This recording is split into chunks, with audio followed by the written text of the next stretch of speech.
Well, towards the very beginning of October, I made a video saying most likely going to have a direct soon, and um, during that week, I was like, well, I guess it's not going to be this week on Wednesday, as they basically never said on that next Thursday that it was going to happen. So now it's a week after that. Since then, it's October 17th, and right now it's 10:45 at night, and I'm kind of tired. And it'll probably be the 18th by the time a lot of you guys are listening to this. And um, there is still no announcement for a Nintendo Direct at all. Anything related to Nintendo releasing any information. No Direct about Nintendo stuff in general, which is like, that makes sense because the last Direct was a huge bombshell, and it wouldn't make sense for them to do another huge Direct like that a month after. But there is still lots of Smash Bros. Information that really needs to be revealed. So it makes sense for them to not do a straight up Nintendo Direct and maybe do some sort of Smash based Direct again.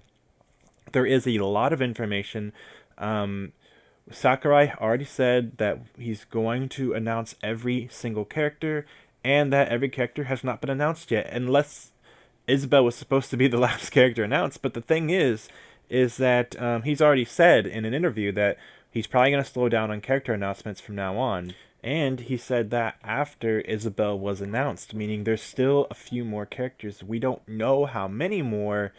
I was kind of thinking the next Smash based Direct will probably reveal everything, unless he's really planning on doing the Smash based Direct that is going to explain the story mode um, right before the game comes out in November. Now, the thing is, that's not like the worst case scenario. But if they did that, that means they're probably going to do the whole, and in 1 week from today is going to be the Smash beta. And I don't know. To me, I felt like they would just reveal the date for the Smash beta at the end of the Smash Direct, and it'd be like a little bit later, not just like a week after. But if they do the beta like late November, that would be really weird because Smash comes out literally the first week of December. December 7th. That is the first week of December. And of course, it'll be the last day of the first week, but it's going to be like, right as December's wrapping up. It's going to probably, I haven't checked the calendar, but I'm assuming it's on a Friday because most Nintendo games come out on Fridays. Let's look. If we go down, da da da da. Yep, as I suspected, the first is on Saturday in December, and then the 7th is the first Friday of December. So yeah, that's the whole point. And so it's really strange to me that they haven't talked about the next direct yet, because we know it's very likely that they are going to have another Smash based Direct, because they purposely blurred out the green mode that a lot of us are assuming are the story mode. Everyone is saying it's called Spirits mode. I would not be shocked if that was not what it's called, but everyone's saying it's Spirits mode. That title could have been put there as a placeholder and then blurred. So even if you de-blur it, it doesn't mean that mode is called Spirits mode. I'm not sure why so many people are so hardcore on believing that it's Spirits mode when it was just a pixeled out mode. Either way, whatever it's called, it's most likely going to be a story mode. At least that's everyone's best bet. I mean, that's my best bet. To me, that's the obvious conclusion, as that we know there's probably going to be a single player game mode, and if it was another multiplayer mode, I have no idea what it would be. But the funny thing is that a lot of the multiplayer modes are all contained into the Smash mode. And we already saw that the Smash menu goes into that. And I see no reason why they would blur out the green mode if it was just simply Games and More. So, and I think Games and More is a thing of the past. I don't think that exists in the menu anymore.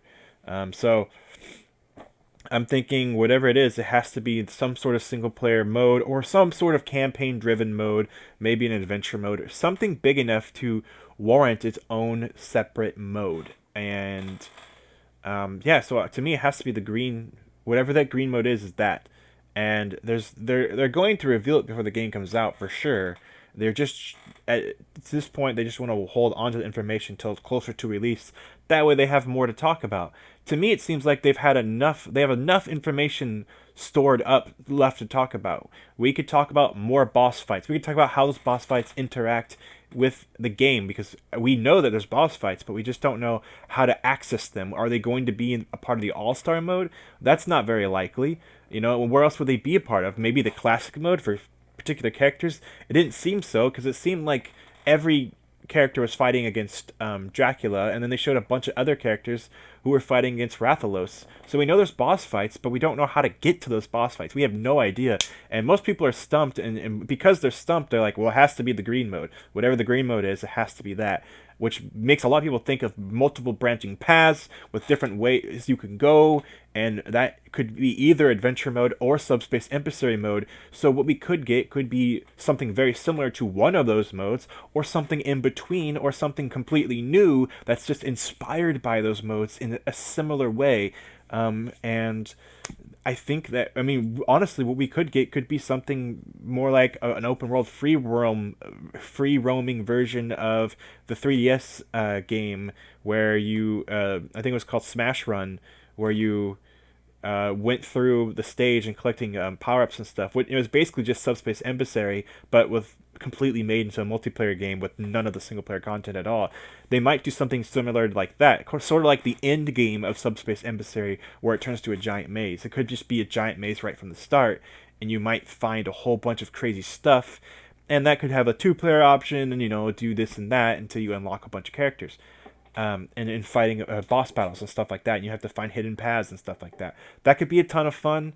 It could be Super Metroidvania, which could be very fitting considering both Metroid and Castlevania is represented in this game. So yeah, we could see something like that. But as of right now, we don't know what that green mode is, and that definitely needs to be discussed. There's a few more characters. There might not be a bunch more, and maybe not every character will be revealed before the game comes out. But also, I think I said this in the last video, but during the big bombshell direct that unleashed Luigi's Mansion 3 and Animal Crossing for Switch, they said that there's still special offers for online, and they didn't want to talk about it yet. Sorry for yawning. It is almost 11 here. But they didn't want to talk about the special offers in the Switch Online service. And a lot of people are thinking it will include skins, like costumes, for Smash Ultimate. Now, it's being said that Yoshi has a skin we haven't seen yet based on Crafted World. And this makes total sense. A magazine reported this, but the reason why it makes total sense is because we know that Ridley has a Meta Ridley skin. We've seen it in gameplay even, but we haven't seen how to apply it. It wasn't in the E3 demo, and there was still 8 colors for Ridley. And most of those colors, I'm pretty sure all the colors for Ridley were actually different references to different things for Ridley. Because they were all like, like most colors in Smash, they're usually references. So it could be that we might be seeing something crazy with alternate costumes. They could still show that off. And that would be a great way to add more unlockable content to the game without limiting it to nothing but characters, especially since the stages are all going to be unlocked from the start. So you'll be able to unlock different costumes maybe, which could be more of an incentive for people to play when they already unlock every character. And maybe that would be a better reward for some people for doing certain tasks as certain characters. And maybe it won't matter to people for characters they don't play much as, or something like that. Maybe if you just played like 50 matches with that particular character in the Smash mode, you will unlock a costume for them or something like that. So we could see a bunch of new costumes.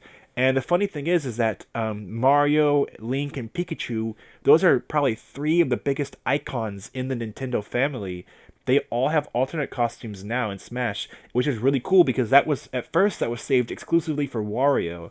And then in Smash 4, there was a bunch of gender swap costumes, which to me count as alternate costumes because they completely change the character, completely. So, and then they made Little Mac have his own costumes, and a few other characters like Bowser Jr. has a bunch of costumes that turn them all into different Koopalings. And then, of course, Olimar can play as Alf, who is the main protagonist of Pikmin 3. If you would rather play as Pikmin 3 characters, since Olimar was in 1 and 2, but in 3 there was new characters. So you can play as one of the 3 new protagonists that were in Pikmin 3, which is kind of a cool little nod to that game, and it just gives people the option if they happen to prefer him. Um, Alternate costumes are becoming a bigger deal, and as DLC characters were revealed, Corrin has a gender swap, which counts as alternate to me. And then Bayonetta and Cloud both have alternate costumes, and to me it seems like that was a sign of things to come, because now Mario has 2 costumes, and these aren't even like, other characters, like even Link has, he has his old school costume that's like if you beat all the towers, you beat all the shrines in Breath of the Wild, you unlock the Tunic of the Wild, which is based on concept art for what Link would look like. And so that's like the green tunic that's exclusive to Breath of the Wild. And he can wear that or his new champion tunic. So Link has 2 looks, but there's 4 colors for one look and 4 colors for another look. That's how Wario works. That's similar to how Little Mac works. That's similar to how a lot of these characters work. But when it comes to Mario, his builder outfit and his wedding outfit, they don't have.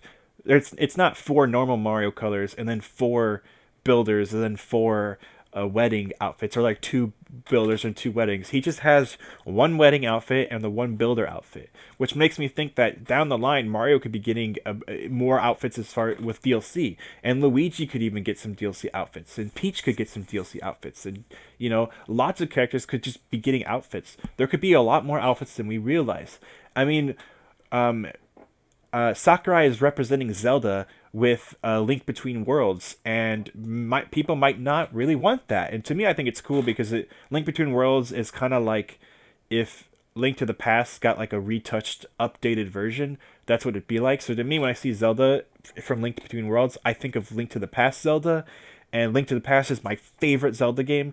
So I think that's just fucking cool to me. But Link, Link Between Worlds, Link looks kind of like a mix between Toon Link and Young Link, but that's supposed to be like Link to the Past Link, minus the pink hair. Obviously, pink hair might have been a graphical limitation. They might not have wanted Link to have pink hair, for example. But for Zelda, they could possibly have the Twilight Princess costume. Ike has both his look from Brawl and Smash 4. They could have their previous Smash game outfits for these characters. It could be a possibility, but we don't know. And I mean, I like a lot of the new looks. Don't get me wrong. I think almost all of them are better, but I know a lot of people really like the classic Melee version of Star Fox because he's based off Star Fox 64, and it's a little bit more simple compared to a lot of these other styles. I think with today's higher amount of polygons and pixels on screen, it's a lot better. Which polygons are just pixels, by the way. But I think it's better to make more detailed costumes. Otherwise, things look like toys and they look a little plain. I think the more detailed, the better. And that's kind of why I actually prefer Cloud's Advent Children costume, even though I dread Advent Children the movie, and I really just love classic Final Fantasy VII's Cloud as far as design goes. But because of the game's graphics, I feel like I like looking at more detailed characters. I think Cloud's design was good for PS1, and I think Advent Children is a good redesign for something with more graphical capability. But I do say that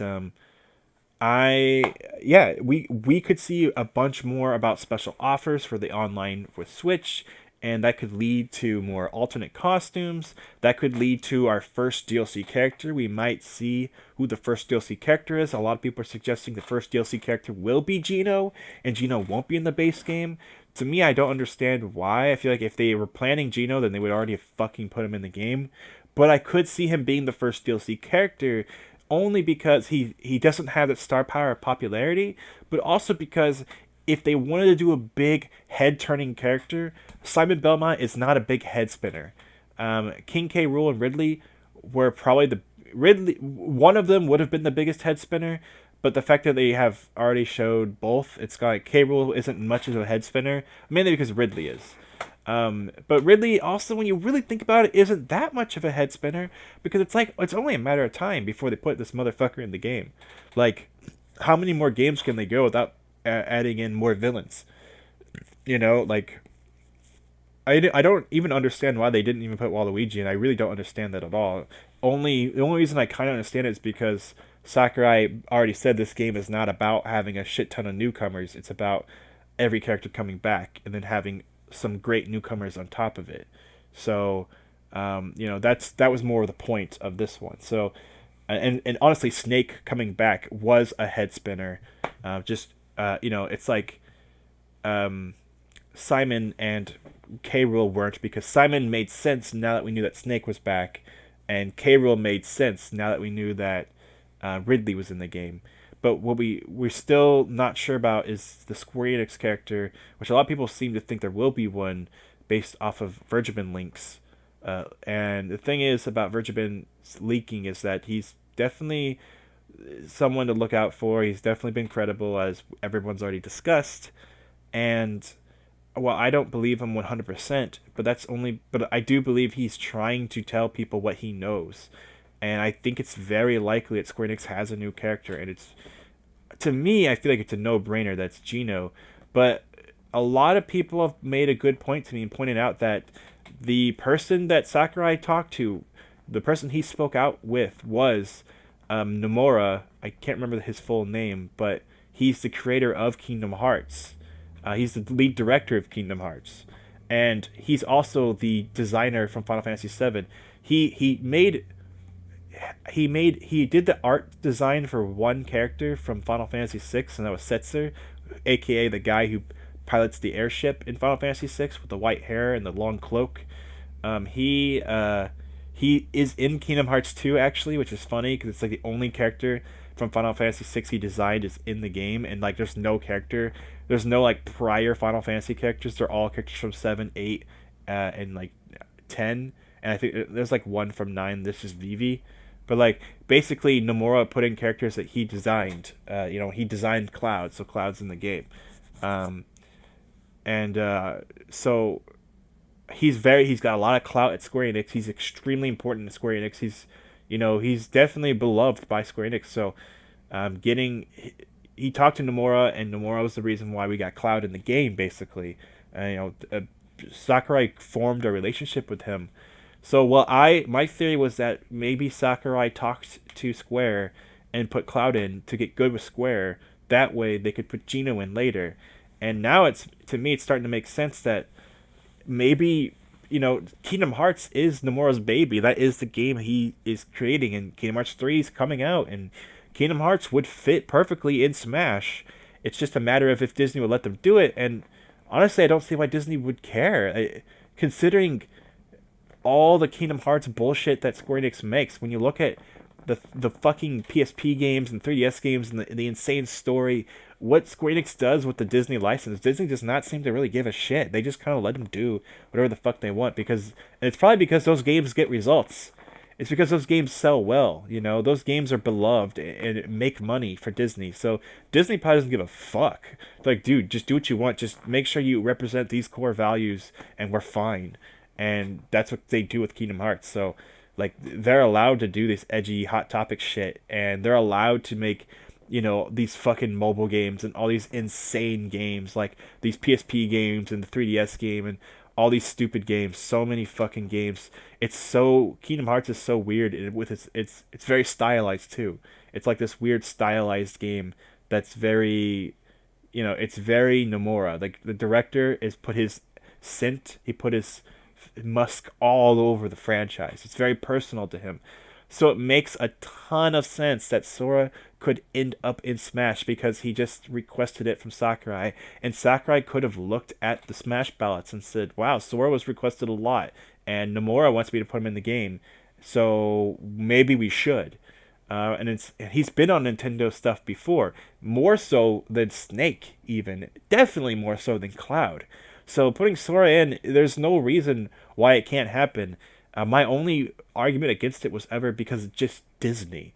But if Sora is in the game with Cloud, that would be I know people who would literally buy a Switch for those two characters, because one, it makes them say, "Cool, I would love to play that game at a friend's house." But when they see that, people are gonna fucking flip their shit. People who aren't normally into these games will flip their fucking shit.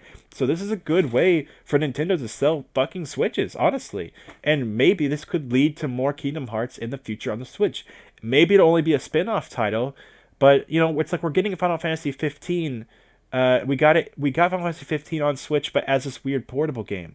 And there's rumors that the Final Fantasy VII remake could end up possibly on the Switch because it's being made in Unreal Engine, and Unreal Engine happens to run really well on the Switch. And Kingdom Hearts, it definitely doesn't look like it's coming to the Switch. But again, there could be another spin-off Kingdom Hearts game based after 3, or just, sometime after 3 comes out. Maybe a game more based on a new development that we saw in 3 that could be explained more. That seems to be something Kingdom Hearts loves to do. So putting Kingdom Hearts in Smash, not only to me is it completely fitting and totally reasonable and makes a shit ton of sense, but this could be huge for Nintendo and Square Enix. Both of them. Really, both of them. It could be huge for both of them. Now, if it's not Sora, some people want to Lara Croft, but it's like, no. Lara Croft used to be a giant gaming icon, but that was big titty Lara Croft, and she's problematic now. Lara Croft today is not a big gaming icon. She's like a mediocre character that some people like, but not everyone like. And while I still have a mad respect for those original PS1 games, to me, she's basically just Crash Bandicoot, and I don't think Crash deserves to be in the game either. I'm sorry, but having 3 good games, 20 years ago doesn't cut it to me. Like, I know that's more than Geno has, but Geno's game is like a Mario game, so to me it makes sense. I know that's not the best argument, but to me it just makes perfect sense. Like, to put a character in that went on an adventure with Mario, that adds up right there. I'm like, yeah, that makes it okay because he was in a Mario game. A lot of people played that game because it was a Mario game, and it was the first Mario RPG. And the Mario RPG games are huge. There's a bunch. There's Paper Mario, there's Mario and Luigi, and there's a bunch of these. It used to be just Paper Mario, and then it kind of switched to Mario and Luigi. Then Paper Mario stopped being an RPG game for Super Paper Mario on the Wii, and people still loved that one as well. And the thing is that it's like I think Paper Mario is having this weird identity crisis right now, and I think it's because Nintendo doesn't want to make Paper Mario and Mario and Luigi at the same time and have them both be RPGs. But most people just, when they see Paper Mario, they're like, yeah, we just want to play an RPG game. We don't want to. And I always, to me, I'm like, well, the Mario and Luigi games are fucking fantastic. I think they're just as good as Paper Mario. Paper Mario is just a really fucking charming game, but Mario and Luigi is a great RPG. It's a simple RPG, but it's got these really great mechanics going for it that mixes gameplay with RPG battles that I think makes it a lot more entertaining for people who enjoy a more lighthearted experience. And it is a Mario game after all, so I wouldn't expect it to be a super hardcore RPG. Either way, I fucking love those games. And all these RPG games with Mario all starts with Super Mario RPG, which was a collaboration between Square Enix and Nintendo. And this could be... I think that Geno represents more than just selling merchandise and selling, it's a long time want and wish and dream for fans to see Geno in Smash. And Sakurai even wanted him in Smash himself. And I think that back then, the idea of having all these third parties was just too much for him. And now Smash is like the most important game Nintendo has. With the Switch, it seems like Switch is doing really well without Smash. It seems like the standalone Nintendo titles are doing just fine. But Smash is so big and so huge. And definitely selling Switch consoles for sure. And to me, it's like... Geno represents something that the fans really want. Represents something that Sakurai even understands and seems to want himself. That doesn't mean he'll do it just because he wants to do it. It doesn't mean he will. But or just because he wanted to in the past. But I feel like it's one of those perfect things for him to do, to put in an obscure character. Which lots of times Smash gets a new obscure character, and no one really cares because they just learn about that character. I think that Gino is perfectly fit to be in the game, and it not only does it represent all those things, being what the fans want, what he wants, but it represents the connection between Nintendo and Square Enix. Back when Square Enix used to dominate video games, where Final Fantasy and Chrono Trigger and Secret of Mana were so fucking huge. Those were the fucking shit. Like Final Fantasy fucking owned the 90s. It fucking just did. And when Final Fantasy switched to PlayStation, that's what got motherfuckers to buy the PlayStation because they wanted to play Final Fantasy 7. And Final Fantasy 7 was such a damn good game that even the people who didn't play Final Fantasy were like, "Holy shit, I want to play this goddamn game." You know, and that was Final Fantasy. Final Fantasy dominated back in the day. It didn't start dying out until like Final Fantasy 10 when it really started to go. Not because 10 was bad.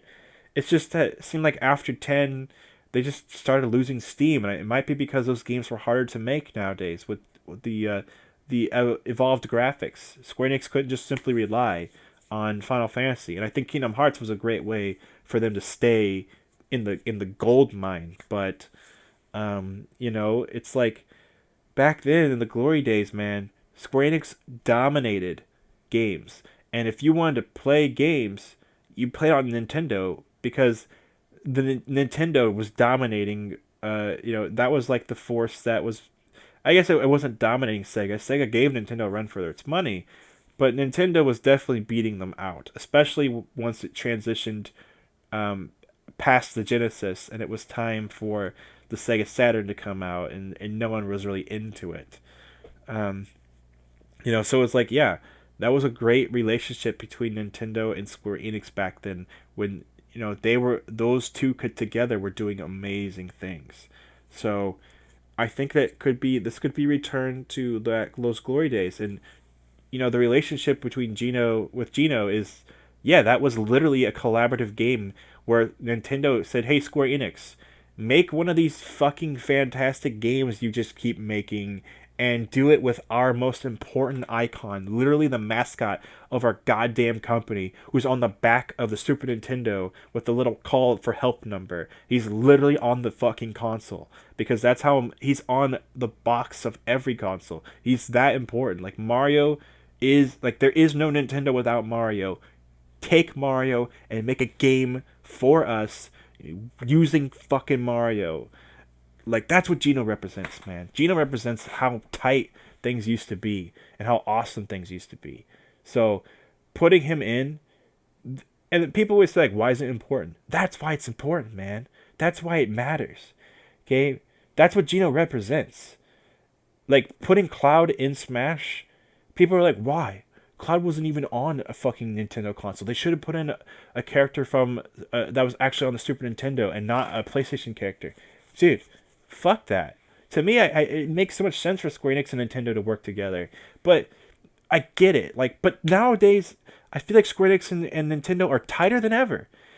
I mean, also I should point out that I play Fortune Street, which is a game made by Square Enix that has all the Mario characters from Mario Party, and then a whole bunch of characters from Dragon's Quest, and it's a fucking like board game, but it's not like Mario Party. It's a straight up board game. It's like Monopoly or something. Fortune Street is way more reminiscent of Monopoly than it is to fucking Mario Party. But it's got a bunch of different boards like Mario Party, and you roll dice like Mario Party. But you have all the characters from Mario Party, including Donkey Kong and Diddy Kong and Birdo and Boo and Daisy and Waluigi and all these motherfuckers. And then you have these Dragon's Quest characters. You can even play as Slime himself. And I normally, when I'm not playing as Diddy Kong or Mario, I'm normally playing as fucking Slime because it's goddamn Slime. And how can I not? And a lot of people want something Dragon Quest related in Smash. And that could be a possibility because it's way more popular in Japan than it is here. But to me, it makes sense that like there could be a stage from Dragon Quest or something. But I don't think they're gonna put in a main protagonist from Dragon Quest. I feel like Gino and Sora are even, not only are they more popular globally, but they're so popular even in Japan that it's like it makes sense. So yeah, man, and that's the thing. People want him to be announced as a DLC character. It's the reason why I started talking about Gino in the first place. And yeah, it makes sense. Put him in. Just put him in the game. But honestly, they might reveal their first DLC character pretty soon. Or maybe it'll be revealed. I don't know what will be revealed, but it might be revealed that we'll get a DLC costume. We'll get a special costume unlocked if you play the beta. That's how in Mario Tennis you got the regular Mario costume if you played the beta. So they could do something like that. So we'll just have to see. But I'm sitting here eagerly awaiting the next direct. And the fucking thing is, the reason why I'm even making this video is because, you know, last week I was like, it's going to be this week. And it wasn't. I didn't say anything. I didn't want to put up a video about it. I decided I'd wait. And then today, it's not here. It's not here yet. And it's Wednesday. I mean, tomorrow's Thursday. If they're going to show a direct, it would be on a Thursday. And they still haven't announced it. And I highly doubt they'll announce it to, Thursday during the day and then say, oh, it'll be tomorrow on a Friday. So to me, I don't know when it's coming. At this point, I don't know why they would do late October. It makes me think they're going to probably wait till after Halloween and wait till November. And honestly, part of me is only posting this because I want to be wrong and I want to have the worst luck possible and have it be announced. But at this point, I mean, I gave up already. I was like, it's probably going to happen. But then my hope came back. I feel like every week until they announce it, I'm going to be sitting here going, oh, every beginning of the week, every Monday and Tuesday, I'm like, oh, is it happening? And then whenever I get home from work on Wednesday and see that they haven't announced it yet, when the fuck is it going to happen? When the fuck is it going to happen? So, I don't know. We'll have to see. It's definitely nerve-wracking. I want to know if Kin is confirmed. I want to know if Shadow's confirmed. Those two echoes are so important to me because I want Shadow so bad. So, and at this point, everyone is so 100% certain about Kin.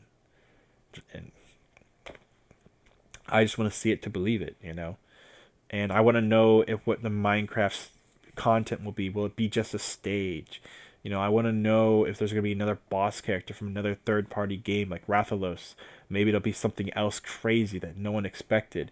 Maybe Heihachi will be in the game, but only in the form of a boss. How cool would that be? Maybe we'll get something crazy like that. Maybe we'll get a stage based on Tekken or Soul Calibur, but we won't get a character from Tekken or Soul Calibur. We'll just get a stage. Maybe we'll get, an assist trophy, sort of like how Barman is, where he's just a random character from a third party. Maybe, oh my god, imagine if they put Sora in the game and they make Gino the assist trophy. Like, oh my god, that would be obnoxious.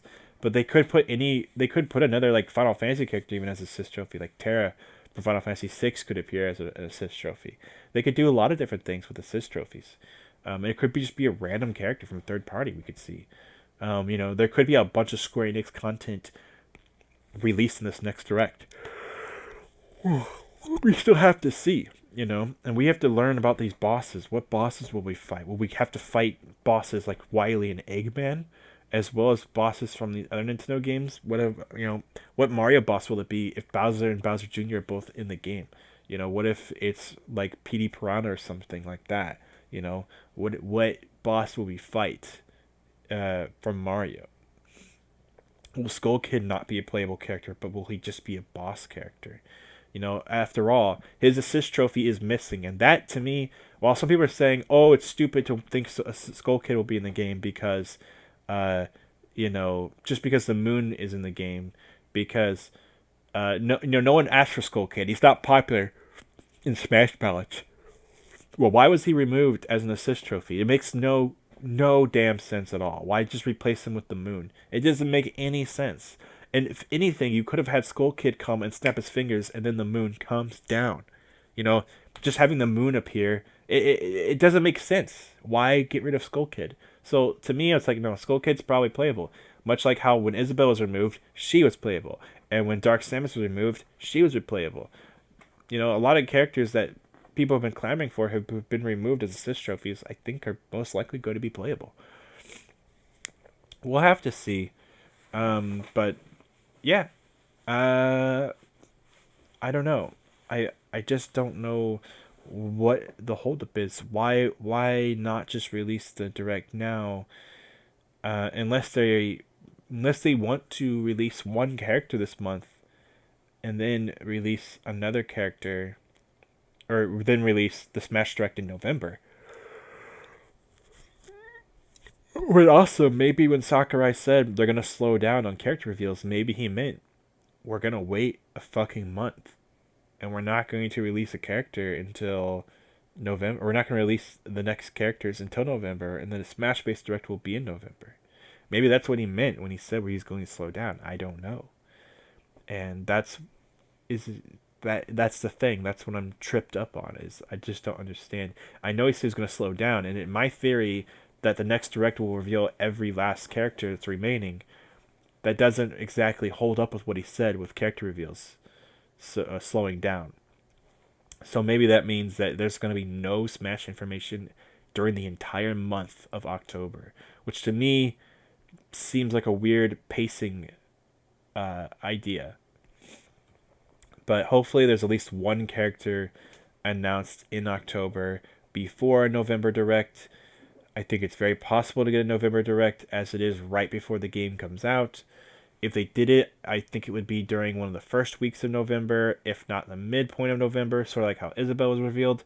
But if you remember, the original direct idea for September was supposed to be early September. I think it was actually scheduled to be on it was like the 12th or something like that. You know, it was early. It was like the second week of November or second week of September. So that's why now when we're on, what is this, the third week of October? Yes, it's the third week of October, and it's like, why are we waiting? We're gonna wait till the second to last week of October, and the last week of October ends on Wednesday. So I guess they could do a direct on November 1st, the day after Halloween. That would be freaking crazy, but I'm not really sure. Either way, I don't care. The closer we get to November, November is when we're getting the beta. To me, that makes the most sense. I don't think they do a beta in October and then make people wait that long. I'm pretty sure the Mario Tennis beta was like a month before the game came out as well. So I'm thinking November will be a beta. And that's also why they probably didn't talk much about the online during the last direct, especially also because the Nintendo Online Switch service wasn't out yet. Now it's out. So to me, everything kind of lines up for them to talk about Smash now in October, but and then say and then instead of releasing any new footage in November, just say, "Hey, there's a fucking beta. You can play the game now." Um, yeah, but we'll just have to see, you guys. We'll have to see what's going on. I'm really, to me, I feel like if they would have done the direct by now. So I want to go ahead and make the call that the direct is probably happening in November, and I'm okay with that. I just want to know. Like, I just want confirmation. I just want to be told when to expect this direct. So I'm thinking we'll know a little bit ahead of time. I think we knew like 3 or 4 days before the last big Smash Base Direct after Evo. We'll probably know like around that time. So I'm gonna go ahead and end the video here. It's going around 40 minutes. As you can tell, I'm tired and I've already talked I've gone on big tangents talking about Geno and talking about DLC costumes and things like that. So I do think there's plenty to talk about as far as to take up the entire space of a whole direct. You know, I think we could talk about this game for a while, and I think we definitely need clarification on echoes and the final characters that are coming in. Clarification on story mode, clarification on online modes, how to fight the bosses, stuff like that. There's so much to talk about. So we also don't know if with the magazine that had this more information about the game, we don't know if it was true or not. Is there actually 108 stages instead of 103? We don't know. We still haven't seen a single new stage since they said the number of 103, so we don't know if there's actually 108 stages. It would make sense, but we don't know. And honestly, I think that could have been a bad translation. Even I'm not sure, but maybe they saw the amount of spaces it should be, and if they counted the spaces, it would equal out to be 108. So we'll have to see. We'll just have to see. So I'm gonna stop the video here. I don't really have much to say. It's more just like me talking about what I want from the direct again. But it is very strange that we haven't got one yet. And yeah, I'm just calling it November, guys. I'll see you guys in November.